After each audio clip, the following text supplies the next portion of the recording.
So, maganda yan, malayo pa, nagde-decide ka na kaagad kung saan ka papasok. No? Huwag ka mag-decide na kung saan malapit. So, huwag ka pating bubuntot sa kanya. Masyado. Slow down ka muna. Hintayin mo tumaas. Ayan, tumaas na. Go. Tapos tingin ka na gagaling sa kaliwa, mayroon. Sunod ka sa puwet niya.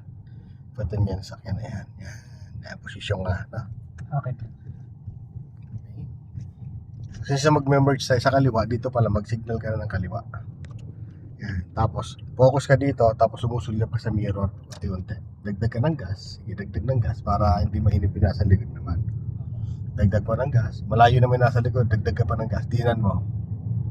Okay. Pasok tayong dahan-dahan yan. Okay. Pasok dahan-dahan.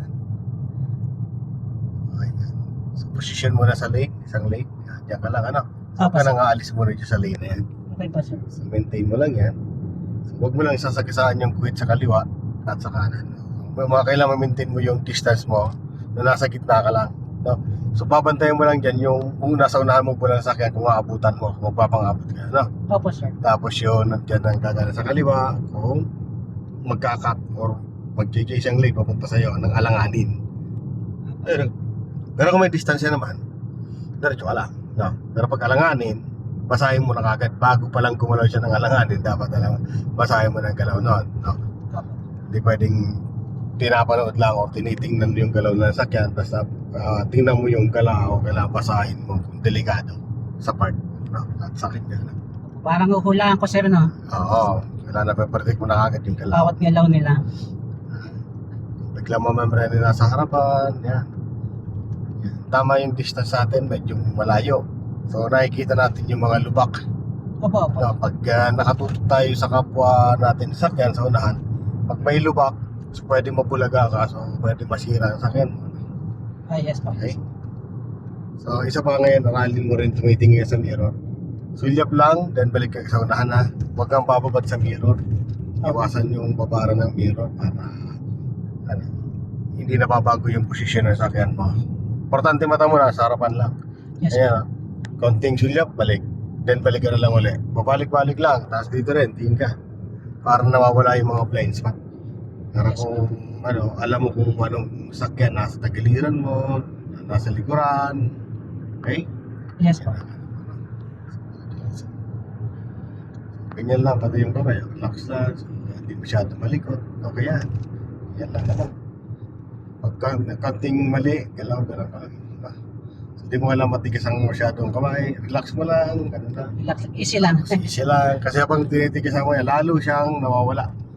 Okay? So, May likod pa, ano? malikot lalo.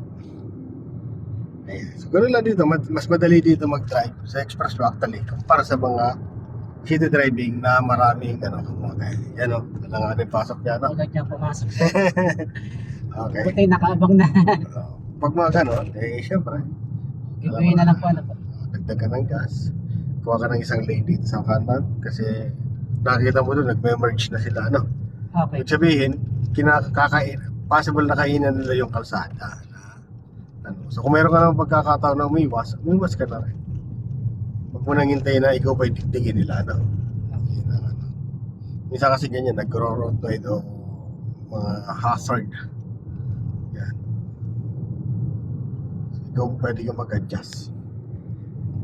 Pag nakita mo yung lane pati sa expressway ay tatlo, mas maganda lagi nasa gitna ka lang. Actually, pwede mo gamitin yan sa kaliwa. Overtaking lane yan sa kaliwa. Pag mabagal ito nasa harapan mo, pwede ka, pero wag ka magbababad dyan sa overtaking.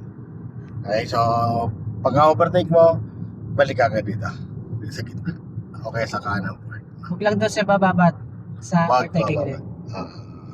No? Pabayaan lang natin na open yan para kung may emergency, kaya kailangan mag-overtake yung ibang kapwa driver natin nagmamadali. So, bibigyan natin ng space. Okay, at minsan naman accidentally napawabad tayo dyan. Nakita may sakyan sa likod, no? So nailaw, so kailangan pumunta ka rin sa kanan. Pero pag yung ito nasa likuran na to ay nailaw sa'yo at gusto kang paalisin dito, wala siyang karapatan, no? Kasi nasa tamang lane ka. Pero kung nandun ka sa kabila, overtaking lane, mabagal ka, iniilawan ka niya, may karapatan niya doon na paalisin ka niya, no? Kasi ay sa batas, bawal talaga tayo magkabad. Ayan, para. Okay lang. Then, smooth lang yung driving. Saka yung pag-brake mo, wag mo siyang titigasan, wag mo titiinan na so smooth, then lang kaunti. Yes po, no? Ganun lang po na. Position ulit tayo sa isang lane. Ayan, dyan lang, Iwasan mo nang malikot sa kalsada, yung tipong dapat sa kaliwa, sa kanan, Opo. yung uso na sakyan, dapat na doon, babalik ka. Maintain mo muna yung position mo, natin mo sagasaan yung point na yan. Pero malapit ka lang. Kailangan medyo, may agwat lang na konti. Opo. Ayan. Saka ito, iwasan mo rin itong mga nagtatrabaho na yan, nakita ko yan. Malayo pa yan, dapat nakikita mo na. Okay? Opo. So, malayuan mo yung tingin mo. O pag-alam mo ngayon, nabilis ka masyado. No? So, pag nabilis ka masyado, syempre, pag biglang namreno yan, nahirapan ka. Pag palagay mo, bumibilis ka masyado, tanggal mo lang gas mo, posisyon mo na agad sa brake, Opo. nandun na kagad nakapang siya, para napapabagal mo na yung sakyan mo. Yes po. Okay? Yan. Yun. At iwasan mo dito yung mag-full stop, kasi mabilis yung nasa likod mo. So, pag di ganyan natansya, ito yan, pwede kang maararo. Yung tatawag ng karambola. Pwede magkarambola kaya pag bigla ka nag-full stop. Okay. So, maintain mo lang yan. Dala-diretso na lang yan. Kesa makuha mo. Tama lang sir yung distance. Oo, ganda nga ng distance kasi kitang-kita mo yung gulong niya. Yan ang maganda dyan. Kailangan kita mo laging gulong nasa likod mo.